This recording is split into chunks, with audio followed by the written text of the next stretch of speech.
Welcome back to my channel. Yesterday I explained about the Sankhya Darshana, which is based on, in fact, numbers and reason. According to Sankhya Darshana, the concept of Purusha, which is incorruptible, eternal conscience, is equal to Jnana, and Prakruti is Avyakta Vyakta. Prakruti is Avyakta Vyakta, meaning everything is there hidden in Prakruti, nature, but it is ignorant. Unless Purusha shines his light on the Avyakta, when this light from Purusha falls on this Avyakta, hidden whatever matter, it becomes Vyakta. It will be known. So everything is lying unknown, and that will become known only with contact of Purusha. That is basic concept of this Sankhya. So let me show you. Before that, I think I have to tell you about something else here. Yeah. So some time back, I have explained about universe. As you all know, I associate English letters, 26 alphabets of English alphabets with squares, 1 to 26 squares. So y is 25th square. And here from 1 to 14 square, they lie within 6 cube. 6 cube is 216. 14 square is 196. So the up to 196 they lie within 6 cube, which is nothing but this. And 15 square is just above this. 15 square and 13 square, 169, together produce 5 cubes. That is 1 to 5 cubes, right? I have already shown you that figure where 1 cube to 5 cube. If you take the sum of 1 to 5 cubes, then you will get 15 square. And they are lying, 14 squares are lying within 6 cube. From 15 square to 21 square. This is basically, we have the 21 squared is letter U. This we call what we call generally universe. U, N is 14, U to N to I. I is nothing but 9 square. That is associated with mass. So this is the universe. We are generally, when we say simply universe, this is the part we are calling universe. And there is another universe, bigger universe, which includes 25 square. From 25 squared, Y, U, N, I, this universe is basically bigger universe. And above that, we have Dhruva, 26 squared. So this 26 squared is permanent thing. It doesn't change its position. This whole thing from here to here, it revolves around Dhruva. And these are the Saptarishi Mandala, right? So anyway, many of the world religions do believe that Prakruti or nature literally, physically has a womb, and all the creation is within that womb. This egg-shaped structure is the womb of Prakruti. So everything, you, me, all material world is within this Prakruti, womb of Prakruti, right? So that is I mean, numerically, if you want to explain, I always tell you, Prakruti is nothing but nine cube, ninth level.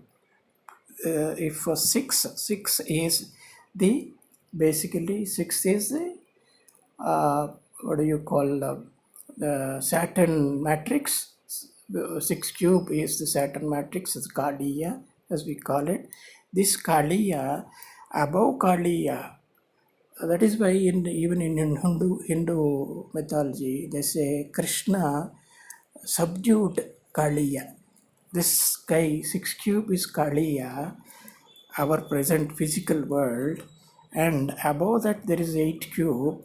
8 cube subdues 6 cube. That is Krishna subdues Kaliya, but even Krishna is within this universe, within the womb of nature. So nature is 9 cube. Nature, Krishna Avatara is 8th level, 8 cube. So that even Prakruti is even above Krishna. So this is where Prakriti is, Krishna is somewhere here. So that is the basic concept of Prakriti. And let us see, here. Now, Prakriti, and also according to Sankhya, to attain moksha or kaivalya, liberation, we need gnana. Without gnana, you cannot achieve moksha or kaivalya. So, extending my theory to, basically,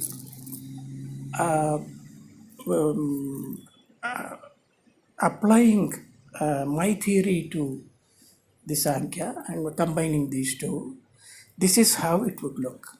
In the sense, from 1 to 6 cube, this and yes, gnana, and how to achieve gnana. They gave 3 methods, which is one is pratyaksha, second is anumana, third one is shabda. So pratyaksha is by perception. By direct perception you can attain gnana. Second is anumana, inference. That is you something like mathematical induction. So if you have one axiom, that axiom, from that axiom you infer another axiom. So that is quite logical. So that is second method. The third method is Shabda. Shabda is least preferred of attaining knowledge, because Shabda is also called Aptavachana. Aptavachana in the sense, when your elders tells you something, let us say we have so many what he calls idioms, so many old literature, so many epics. So all these are something.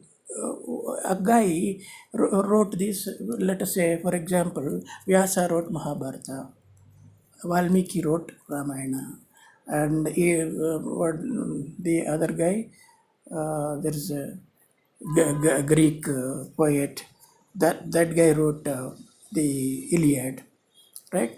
So Homer, I think Homer wrote Iliad, and those are something like Shabda.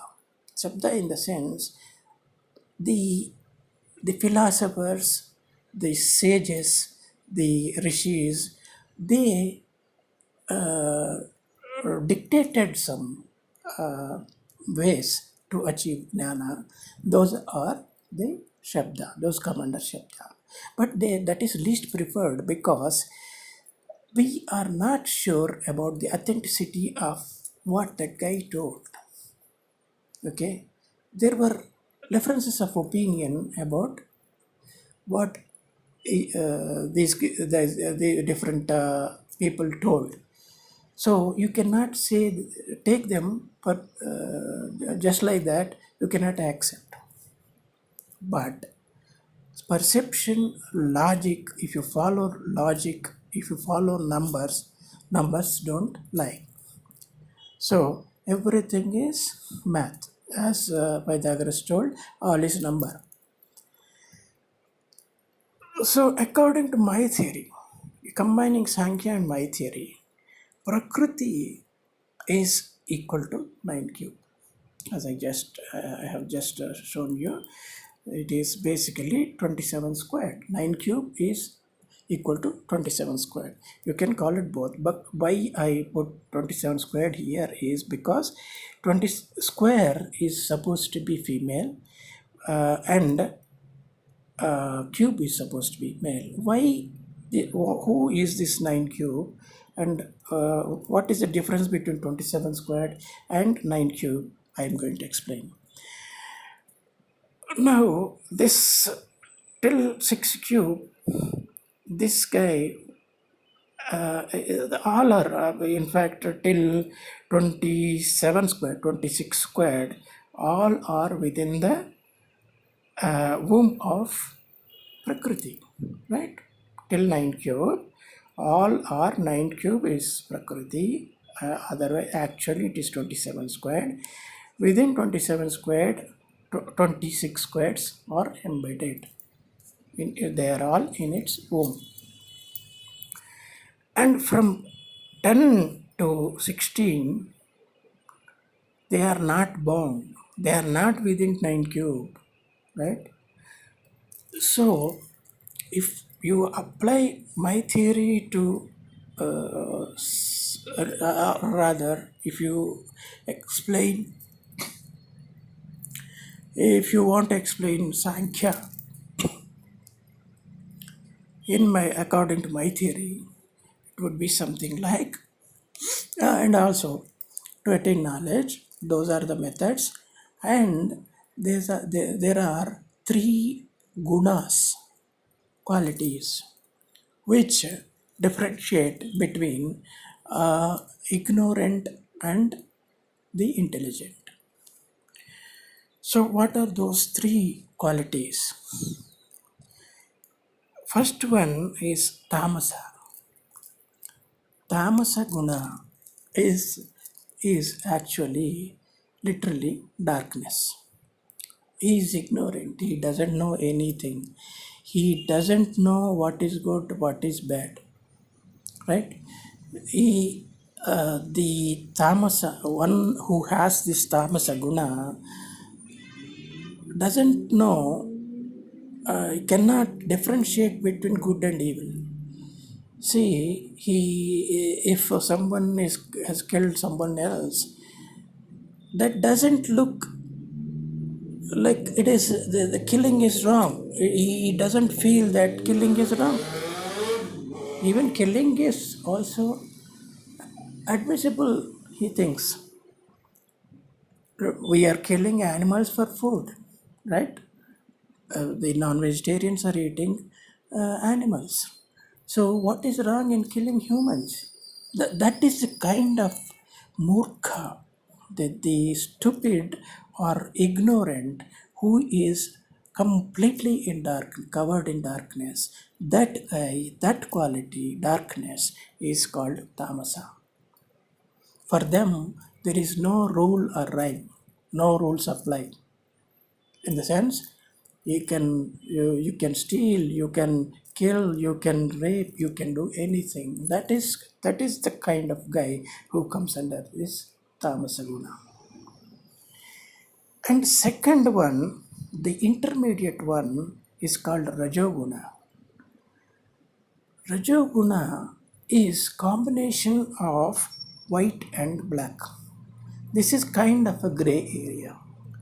Gray area in the sense, this guy knows what is good and what is evil, bad. But sometimes he Though he knows that it is bad, he does bad things. And most of the human beings come under this category because let's say 33% are have tamasa guna. There is no way, there is no hope for them. This is a hopeless category. Whatever, even you shouldn't even waste your time or energy educating them because they don't listen. They don't apply their mind. They don't even bother uh, to think about what you told even for a second. They just they are in complete darkness. There is no hope for this. But Rajoguna, who have Rajoguna, they know the difference between good and evil, and yet sometimes they do evil things. Why I'm saying most of the people fall under this category is because due to our obligations, earthly obligations, you have to feed your family, you have to uh, educate your children, you have to basically provide. You are a provider. Man is generally not just man. What I mean is, whenever I say provider or Purusha or these things, the Purusha, the concept of Purusha is mostly misinterpreted. Purusha is Gnana. A woman who has Gnana is also supposed to have put the quality of Purusha. Okay, not it is not in the sexual context we are they preached here. Purusha is Gnana, and the one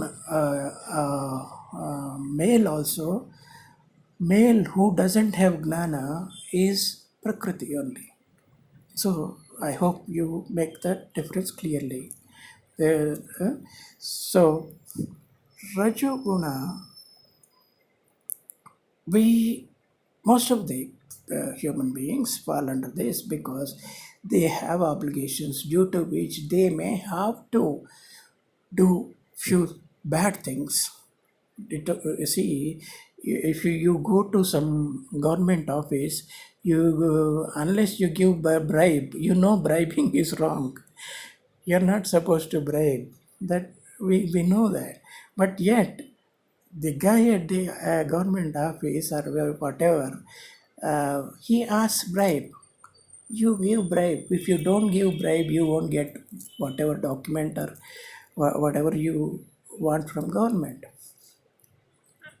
But it is wrong. Still, it is not as wrong as killing a person, stealing, or raping a person. So that is that difference you should know. That difference, this guy knows the difference, yet he had to sometimes he is forced to do certain bad things. That guy is Rajoguna, has Rajoguna. And there are some people, very few sages. For example, Buddha. This have this sattva guna. Sattva guna is basically purely white, pure eternal conscious, the conscience that is incorruptible. This guy has reached a stage where nothing bothers him. No bonds bother him. No, whatever is going on around him is impervious to that happening. Whatever is happening around him doesn't affect this guy. That is why Buddha is also called Sthita Prajna. And meaning nothing affects his intellect. Whatever happens, his intellect remains at the highest level. That guy is Sthita Prajna. He who has achieved the Siddha Artha. The other name for Buddha is Siddhartha. Siddha Artha, meaning he has understood the meaning. He understood the Brahmanda. He achieved the Brahmagnana. So that is the whatever you tell, he knows the meaning of that. Siddha Artha. There is another title to Buddha, that is Bodhisattva. Bodhisattva, Bodhi is Buddha, knowledge. Sattva is Sattva Guna, meaning this guy has achieved the ultimate knowledge. In the sense, he mastered Tamasa Guna, he mastered Rajoguna, he, he is completely light being. He is completely white. This is black, this is white, this is gray. Even least traces of gray also have disappeared in this guy. I am not saying it is possible for everyone to achieve Sattva Guna, become a Bodhisattva, but we should do our best. To the extent possible, leave Tamasa Guna, leave Rajoguna. I am saying that is why when Vishwamitra, after getting the boon from Brahma that he will be called Brahmarshi, he went to Vasishta. So Vasishta invited him, come Vishwamitra, the Rajarshi, he says. That is the greeting. So Vishwamitra gets very angry. He returns back to his ashrama. Why Vasishta said Rajarshi? Why Vasishta called Vishwamitra Rajarshi? The reason is Vishwamitra was a Kshatriya. Vishwamitra being Kshatriya, the Kshatriyas have Rajoguna. This Rajoguna, Raja, Rajo, you see the words are very similar. This Rajoguna, kings are supposed to fight wars. In the wars they kill people. That's very common for them and they take it for granted. Whoever kills more, becomes a bigger hero and bigger Raja, right? So that quality is very dominant in Kshatriya. So Vishwamitra could not master, and they are short-tempered. They have anger, lot of anger, because he is tortured by all of these courtians. So he gets angry very easily. And the other reason is, being king, he is allowed to be have anger, punish anyone. He has a trait.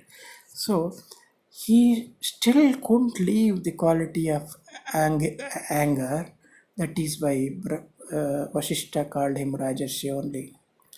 And then Vishwamitra goes back and does tapasya for some more time, and again Brahma gives him the title of Brahmarshi, and now this time you are truly Brahmarshi. So he goes to Vasishta again. Then Vasishta greets him, welcome Brahmarshi Vishwamitra. So Vishwamitra has mastered Rajaguna and he became a Bodhisattva. And this is another term here. When it comes to the schools of thought explaining the moksha, ways of salvation, there is a term called Jivan Mukta. Jivan Mukta meaning this is 6 cube. This 6 cube remaining in this six cube, the most densest part of the universe, whatever miseries, sufferings you go through, still you suffer the what do you call the samsara bandha, the bondage that results from uh, family life and the other obligations, family obligations, the duties towards your family, your friends, your the society, and all. Despite all the suffering you go through uh, during the samsara, while in the samsara, still if you can take it all and come out victor and attain knowledge, that guy is called Jivan Mukta, right? So that is one concept that is basically in Advaita. But yeah, I am coming to the next part. Here, the six cube here is very much within the nine cube, and I think somewhere here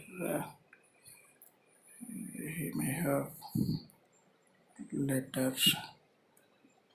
Anyway, I may not have covered it here. I will try to explain without that. So basically, here you have letter Y. 25th square is Y, and 18 square is R. This is R and this is Ya. So according to me, basically the children of Y and 8 R are the Aryans. R, yeah. This is R 18. R, according to me, R is daughter of Daksha. 24 square. 24 square's daughter is 18 squared. So Y 25 squared is called Ya. That is why, in fact, Enki, the Sumerian god of earth, is called Iya. Ya. Ya. Wherever you have the syllable Ya, that definitely refers to the Enki, equivalent of Enki. He is called Enki in Sumerian. He is called Poseidon in Greek mythology. He is called Shiva in Hindu mythology. All wherever you have Ya, that a syllable Ya, that will definitely indicate Enki, Enki or Poseidon. So this Yankee guy, this children of Yankee and 18 is basically Isis. If you have any um, knowledge of esoteric terms, then 18, the number 18 is associated with Isis. So the children of 18, 18 are, and 25 are the Aryans. So the school of thought, the Vedic school of thought, I think originates here, somewhere here. And I believe the language Sanskrit also has origins somewhere here. So that is why they say, Bal Gangadhar Tilak said, the Sanskrit Vedas were not written in here, they came from above. So this is a region where the Vedas were written probably, and from here to here they were passed down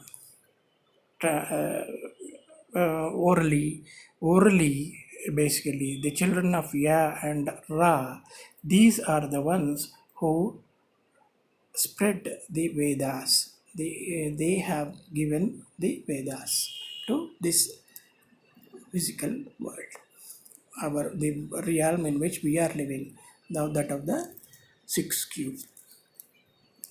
So, according to the Advaita says that Jiva are the soul, uh, and Prakruti and Paramatma. All three are one and the same. That's a trinity, inseparable.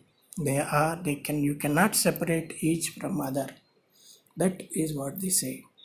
And they also say, while remaining in six cube itself, if you get the knowledge, of Brahma, in the sense, if you know the difference between Brahma and Atma and Paramatma, if you know the difference, then you will become Jivan Mukta. While you are alive, even while you are alive, you can become, what do you call, liberated. You can get the moksha. That's what they say. And once you leave the body, the six cube, the Saturn matrix, then you will get paramukti. Paramukti is meaning here you already got Jivan Mukti. While alive, you got moksha. And when you die, you leave the body, the material body, and you fly to this region when you get the paramukti. Okay, that is the Vedic school always uh, tells you about the 27 squared. So, Vedic school, I think, originated here at Iya, the 25th square. 25th square is the birthplace of Vedic schools and, of course, even Sanskrit. I mean, Vedas were written in Sanskrit mostly. So, this is the birthplace of Vedas, according to my theory. The difference is between Advaita and Sankhya here. Now I am coming to Sankhya. What Sankhya says is, unless you attain knowledge, Viveka, or Gnana, Gnana is Purusha, nothing but Purusha. But Viveka, unless you attain Viveka and come out of ignorance, you cannot attain Kaivalya. So when we say Gnana, even Vedic school also says you should achieve self knowledge, Atma Gnana, and you should know the difference between Atma and Paramatma.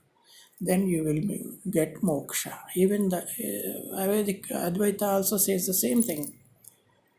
But the difference here, the thing is, Gnana, we are saying Gnana. What exactly is Gnana? If you achieve Gnana, you will get moksha, no doubt. Even here, they say, while you are in six cube, you get Jivan Mukti. While you die, you will get the Paramukti. But both say Gnana is a path of salvation. But what is Gnana? And I always say perception is the best way of achieving knowledge. Shabda is the least way. Because in the olden days, there was one guy who advocated that Earth is flat, and there was one more guy who said the what do you call everything revolves around Earth.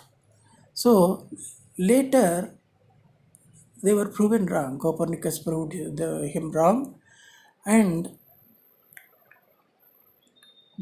so what I mean is, even Newton also said, uh, Newton's law, first law says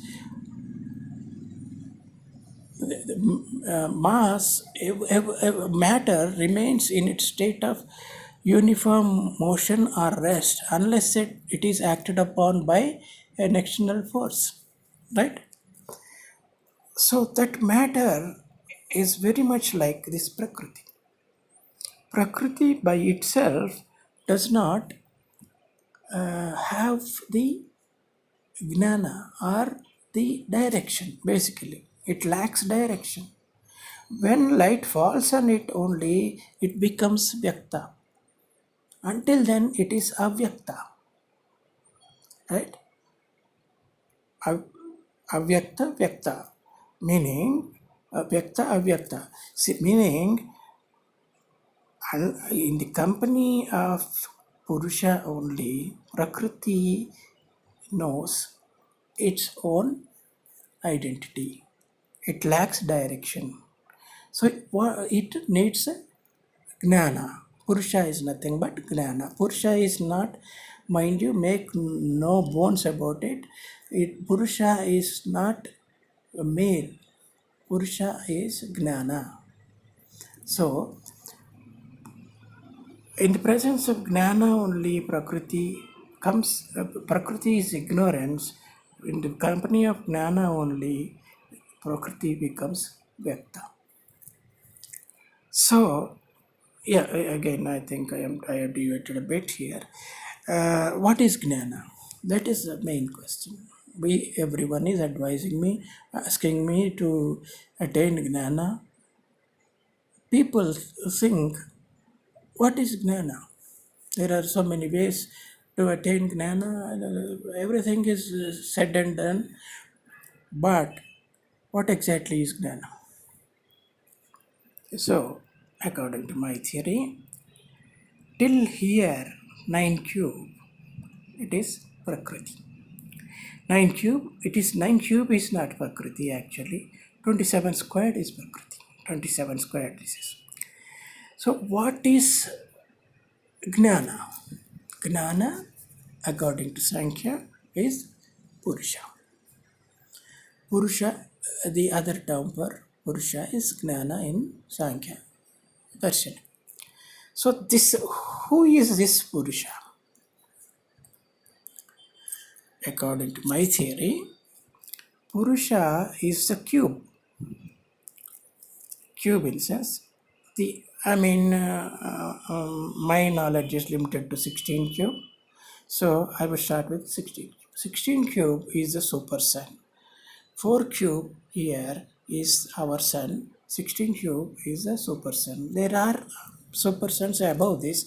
The rule that applies for an entity to become a sun is it should be both square and a cube. So 4 cube is one such thing. 4 cube is also 8 squared. 16 cube in the which are nearer to us, very next to 4 cube, the next number which is both cube and square is 16 cube. 16 cube is also 64 square. So these cubes are the Purushas. But there are 3 kinds of Purushas. I have already explained, if you have observed. If you did really pay attention, I already explained about 3 kinds of Purushas. Purusha here is neither male nor female. That is, Purusha is Gnana. And the 3 kinds of humans are Tamasa, those who have tamasa guna, those who have rajoguna, those who have sattva guna. So let us see here. This is 6 cube. So till 6 cube, except for 4 cube. 4 cube is a pure sun. So he is doing his best to dispel darkness from this system, but he is not enough. Okay, because he is within 5 cube, within 5 cube, 5 cube is within 6 cube. So this 6 cube, which is very much similar to this Ouroboros, this one.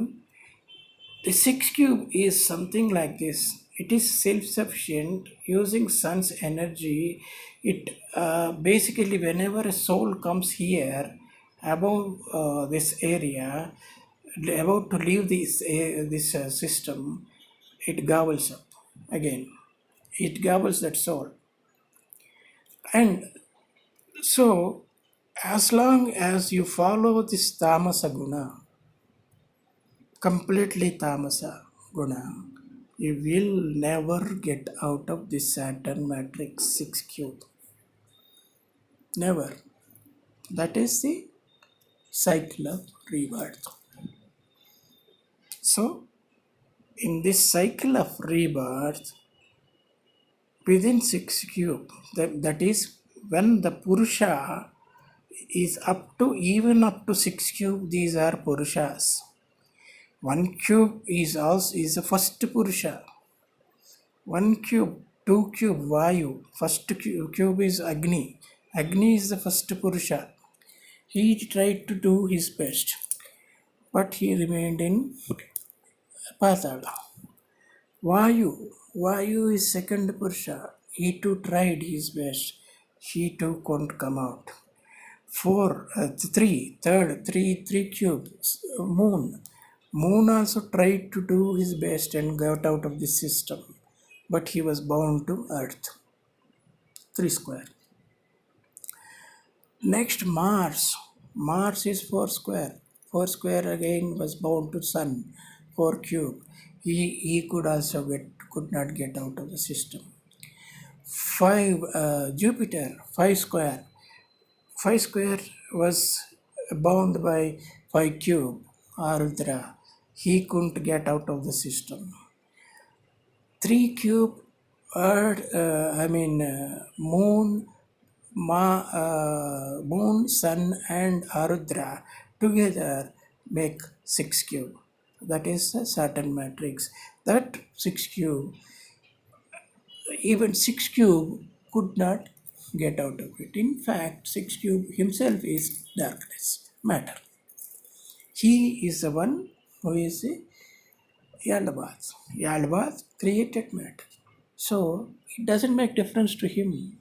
What he tries to do is, he tries to pull all the souls which are soaring high to the higher region above 6 cube. He tries to a snake pulling the bird down.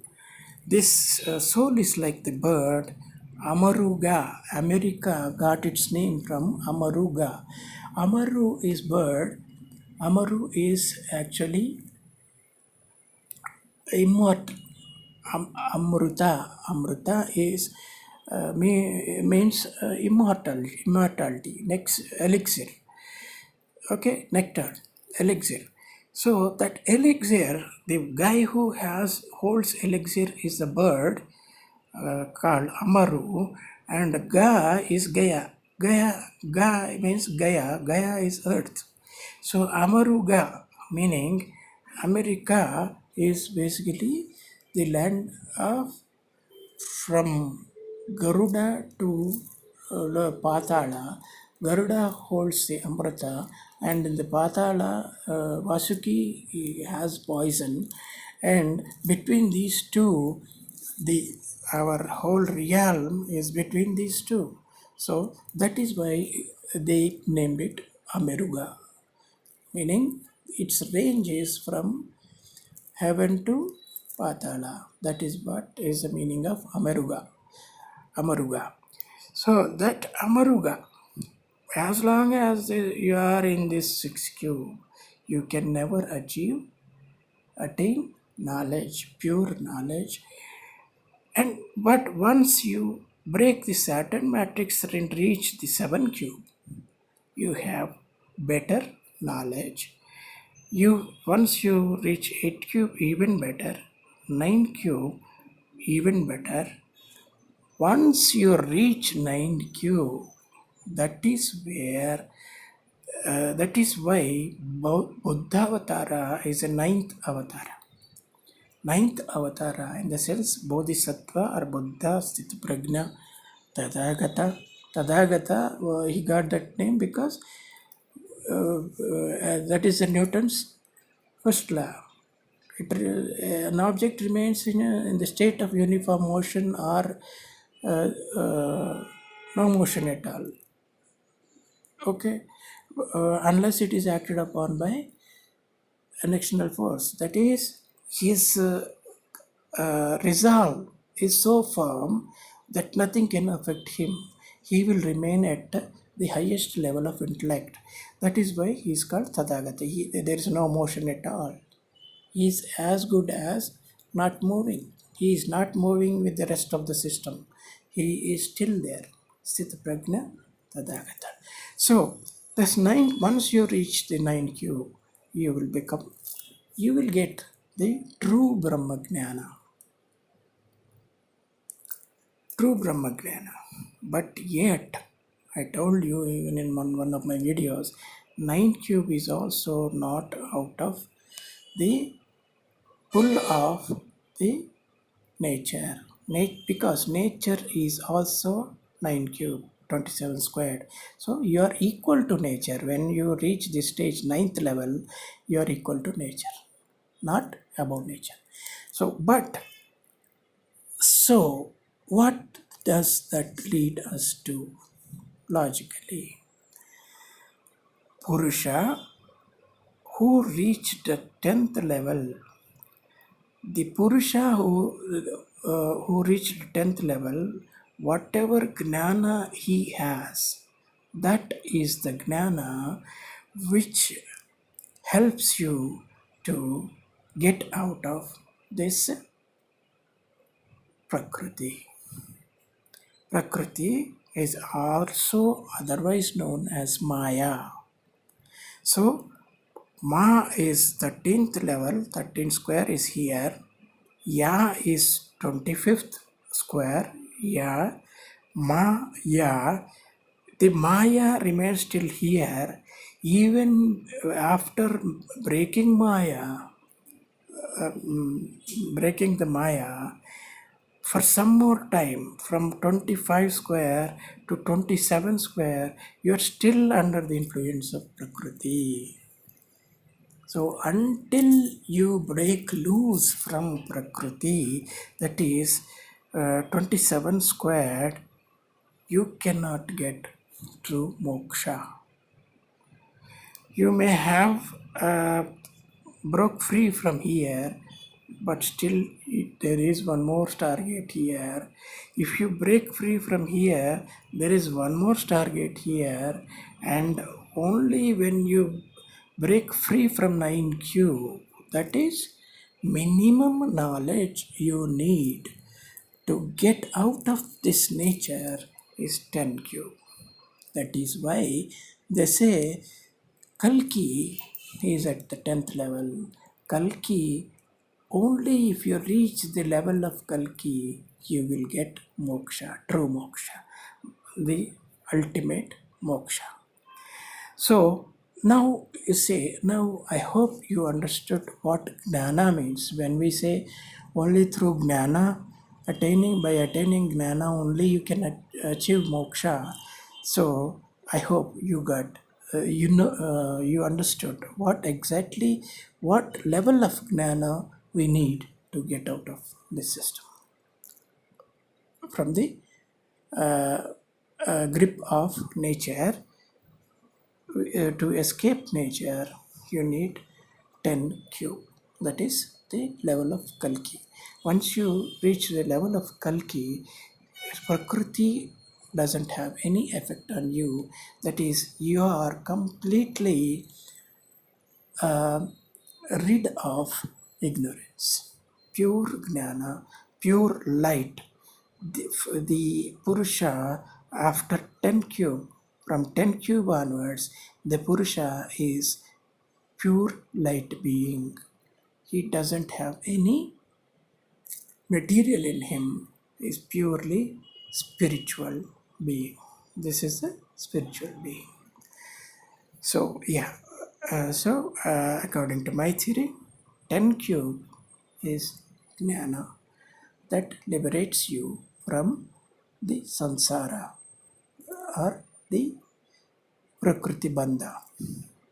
The bandha of the bondage of prakriti can be broken only when you reach 10 cube, the level of basically Kalki. So for today, I think I'll call it a day. We'll meet again sometime when I come across anything more interesting. Okay, bye. Thanks for listening.